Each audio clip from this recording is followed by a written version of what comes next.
The concept of the flow state is really, really cool to me because obviously I've been in it before. I'm sure you've been in it before. Everybody has had that moment of being in flow, whether it's, you're playing your favorite video game, going a crazy streak, and you weren't even thinking, or it's Saquon Barkley running down the field and doing a reverse hurdle, right? That's him being in flow. Those are flow state moments. But how do you get to flow state, on a whim? For me personally, and I think the easiest way that you can at least make yourself more susceptible to entering a flow state is by tuning yourself into the present. We always talk about the now moment, the present being the only time that really exists, but how often are we actually only present? How often are we only here and now? I think that if you're able to let go of any past situations, past regrets, and also let go of any future anxieties or anything that's going to happen or you think is going to happen, right? If you can let go of all that, drop both of those and only be present, that will get you one step closer to being able to activate your flow state on a whim.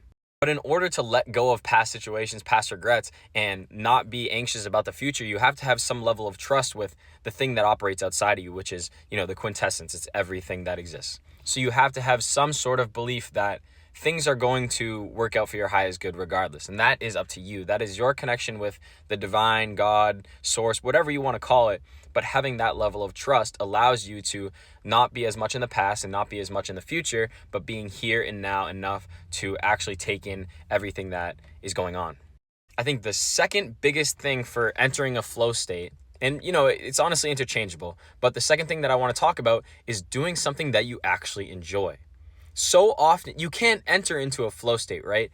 If you're working just to get something done because you're dreading it. It's not putting you in that emotion of fulfillment. But when you're doing something that's fulfilling to you, it's easier to just be present. And so when you put those two together, right, staying in the present moment and acting on something that elevates your emotion or elevates your vibration, you're allowed to flow. You're allowed to be in alignment with the divine plan or the way that things can work out so optimally. I love thinking about flow state, and I think it's a really cool way to get people more interested in their consciousness and their nervous system and just the way that everything's connected, right? So I'm going to make a lot more videos about flow state in general, just some tips and tricks to kind of enter into that state, but it really has to do with you. It has to do with your nervous system. Everybody enters it differently, but it's such an appealing thing because when you're in your flow state, you notice that you don't even have to second guess things that you do. You don't have to question whatever move that you make. You're not thinking at all. And that's the thing about it. It's not thinking. It's the act of non-thinking that allows you to make the best decision, which is kind of paradoxical, but everything is when you really think about it.